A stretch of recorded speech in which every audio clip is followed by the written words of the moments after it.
आज हम दो ऐसे किरदारों की दुनिया में उतर रहे हैं जिनकी कहानी सिर्फ एक टकराव की नहीं बल्कि जुनून, तप और आत्म सुधार की एक अविश्वसनीय मिसाल है। हम बात कर रहे हैं महर्षि वशिष्ठ और महर्षि विश्वामित्र की। हमारे पास जो स्रोत है वो इन दोनों को दो ध्रुवों की तरह दिखाते हैं। एक तरफ है वशिष्ठ जो जन्म से ही ज्ञानी है, शांत संयम की मूर्ति, और दूसरी तरफ विश्वामित्र जो एक अहंकारी राजा थे और जिन्होंने अपनी जिद और मेहनत से उस ज्ञान को हासिल किया। बिल्कुल। तो आज हम इन स्रोतों की मदद से ये समझने की कोशिश करेंगे कि कैसे ये दो कट्टर प्रतिद्वंदी आखिरकार एक दूसरे का सम्मान करने लगे और कैसे उनके सफर ने भारतीय इतिहास के सबसे बड़े नायक श्री राम के चरित्र को गढ़ा। चलिए इस दिलचस्प कहानी को परत दर परत खोलते हैं। ये कहानी असल में दो अलग अलग तरह की ताकतों की है।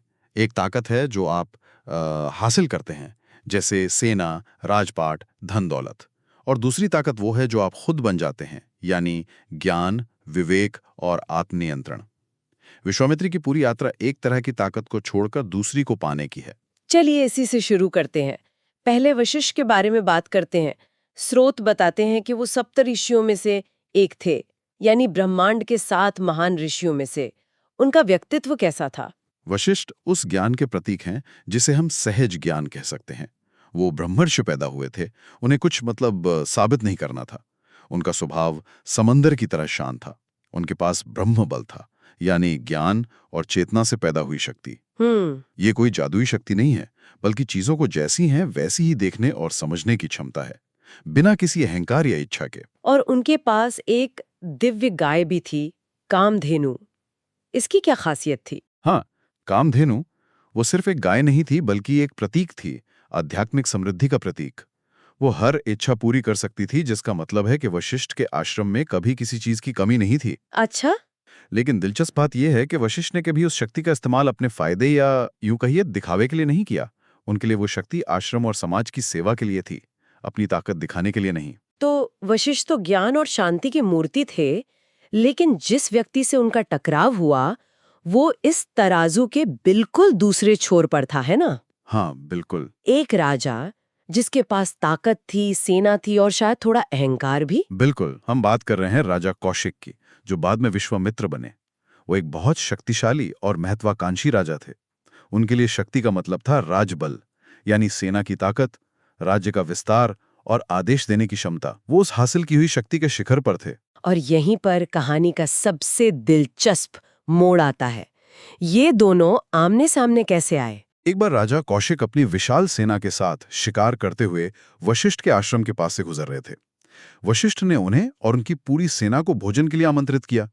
कौशिक को पहले तो मजाक लगा कि ये अकेला तपस्वी मेरी पूरी सेना को कैसे खिलाएगा। हाँ, यही।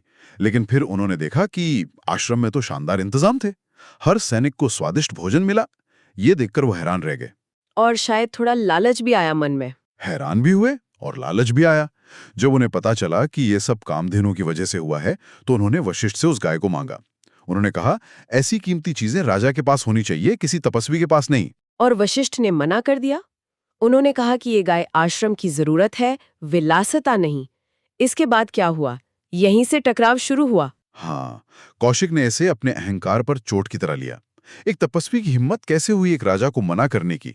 उन्होंने अपने सैनिकों को आदेश दिया कि गाय को जबरदस्ती ले आओ। यहीं पर राजबल और ब्रह्म बल का सीधा टकराव हुआ। पर ये कैसे हुआ? एक तरफ एक पूरी सेना और दूसरी तरफ एक अकेले ऋषि। नतीजा तो साफ होना चाहिए था ना? देखने में तो यही लगता है, लेकिन हुआ उल्टा। वशिष्ठ ने अपनी यौगिक शक्तियों से एक सेना बना दी, जिसने कौशिक की सेना को हरा दिया। कौशिक ने अपने सबसे शक्तिशाली अस्त्रों का इस्तेमाल किया, लेकिन वशिष्ठ ने उन सभी को अपने ब्रह्मदंड में समा लिया। अच्छा। ये एक शारीरिक लड़ाई से ज्यादा एक वैचारिक हार थी। कौशिक को पहली बार एहसास हुआ कि दुनिया में एक ऐसी शक्ति भी है जिसे सेना से नहीं जीता जा सकता।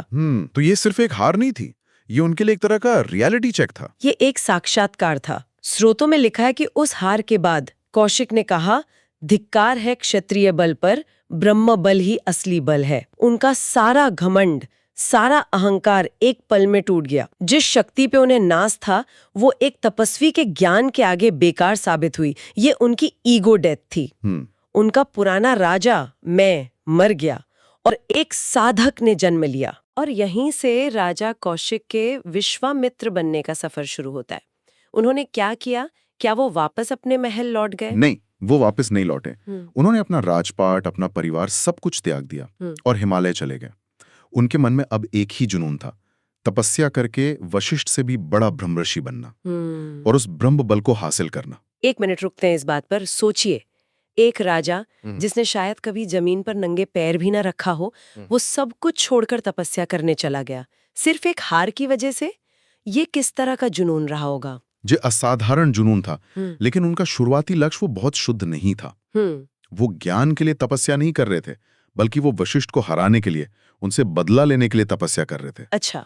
उनका अहंकार खत्म नहीं हुआ था, बस उसने अपना रूप बदल लिया था। पहले वो राजा बन के जीतना चाहते थे, अब वो तपस्वी बन के जीतना चाहते थे। तो उनकी तपस्या का रास्ता आसान नहीं रहा होगा। स्रोत बताते हैं कि कई बाधाएं आई, जैसे मेनका वाली कहानी बहुत प्रसिद्ध है। हाँ, और ये बाधाएं सिर्फ कहानियां नहीं हैं, इनके गहरे मनोवैज्ञानिक अर्थ हैं।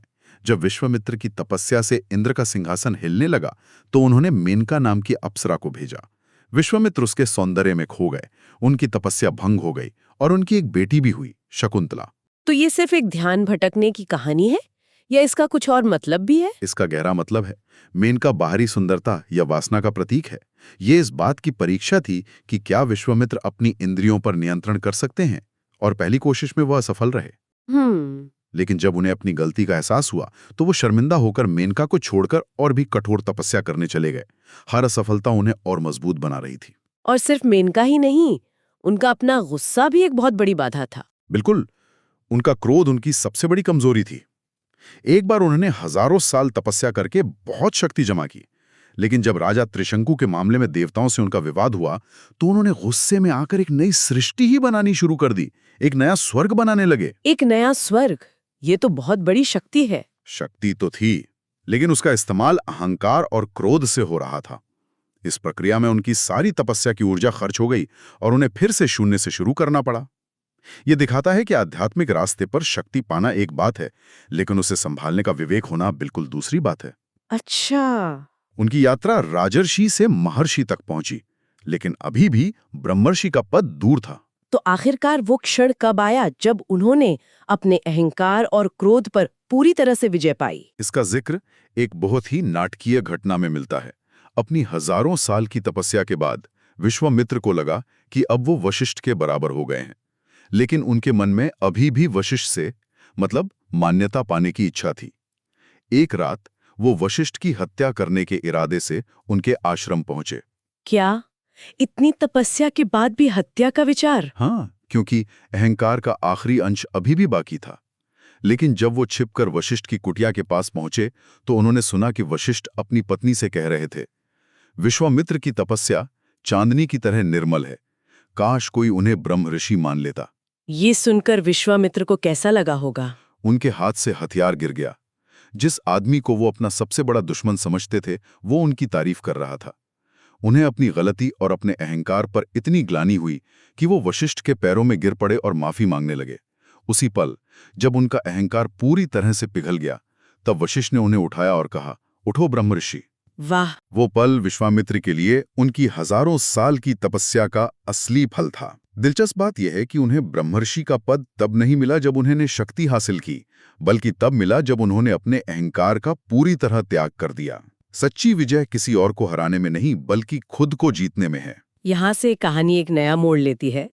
अब वो प्रतिद्वंद्वी नहीं रहे, और इसका सबसे बड़ा उदाहरण हमें रामायण में देखने को मिलता है, जहाँ ये दोनों मिलकर श्रीराम के भविष्य की नींव रखते हैं। ये बहुत ही अद्भुत समन्वय है। विश्वामित्र ही थे जो राजा दशरथ के दरबार में पहुंचे और श्री राम और लक्ष्मण को अपने साथ राक्षसों का वध करने के लिए वन में ले गए। उस समय राम सिर्फ एक राजकुमार थे। उन्होंने राम को क्या सिखाया? विश्वामित्र ने राम को एक योद्धा बनाया। उन्होंने उन्हें बला और अति बला जैसे दिव्य मंत्र दिए, जिससे भूख प्यास नहीं लगती थी। उन्होंने उन्हें वो दिव्य अस्त्र शस्त्र दिए जो देवताओं के पास थे। उन्होंने ही ताड़का और सुबाहु जैसे राक्षसों का वध करवाया। असल में विश्वामित्र ने राम के अंदर के योद्धा को जगाया। वो राम को सीता स्वयंवर तक भी ले गए। तो अगर विश्वामित्र ने राम को शक्ति और कौशल दिया, तो वशिष्ठ का क्या योगदान था? वो तो उनके कुल गुरु थे। हाँ, वशिष्ठ ने राम के चरित्र की नींव रखी। उन्होंने बचपन से राम को धर्म, मर्यादा, कर्तव्य और एक आदर्श राजा के गुण सिखाए। उन्होंने राम को इंसान बनाया, मर्यादा पुरुषोत्तम बनाया। तो अगर आप देखें तो एक ने राम को शस्त्र का ज्ञान दिया और दूसरे ने शास्त्र का। अरे वाह! एक ने बाहरी दुनिया से लड़ने की ताकत दी और दूसरे ने अपने मन और धर्म के साथ खड़े रहने की। ये तो कमाल का नजरिया है। यानी श्री राम का जो आदर्श चरित्र हम देखते हैं वो इन दो पूर्व प्रतिद्वंदियों की मिलीजुली शिक्षा का नतीजा है। एक की दी हुई शक्ति और दूसरे का दिया हुआ विवेक। बिल्कुल, ये कहानी हमें सिखाती है कि एक आदर्श नायक को बनाने के लिए दोनों तरह के गुरुओं की जरूरत होती है। एक जो आपको दुनिया के लिए तैयार करे और दूसरा जो आपको अपने भीतर के लिए तैयार करे। तो अगर हम इस पूरी चर्चा को समेटें तो इससे बड़े सबक क्या निकलते हैं? एक तो साफ है कि असली ताकत बाहरी चीजों में नहीं बल्कि आंतरिक ज्ञान में है। हाँ, ये पहला सबक है।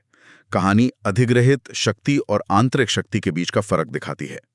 विश्वामित्र का पूरा सफर एक तरह की शक्ति को छोड़कर दूसरी को पाने का था, और उन्होंने सीखा कि आंतरिक शक्ति हमेशा ज्यादा टिकाऊ और शक्तिशाली होती है। और दूसरा सबक शायद दृढ़ संकल्प के बारे में है कि अगर इंसान ठान ले तो वो खुद को पूरी तरह से बदल सकता है। एक अहंकारी राजा से ब्रह्मर्षि तक का सफर। हाँ, ये आत्म परिवर्तन की शक्ति को दिखाता है। लेकिन इसमें एक और गहरी बात छिपी है कि कभी-कभी हमारा सबसे बड़ा विरोधी हमारे विकास का सबसे बड़ा कारण बनता है। अगर वशिष्ठ से कौशिक का टकराव न हुआ होता तो शायद वो कभी राजा के महल से बाहर निकलकर आत्मखोज की यात्रा पर जाते ही नहीं।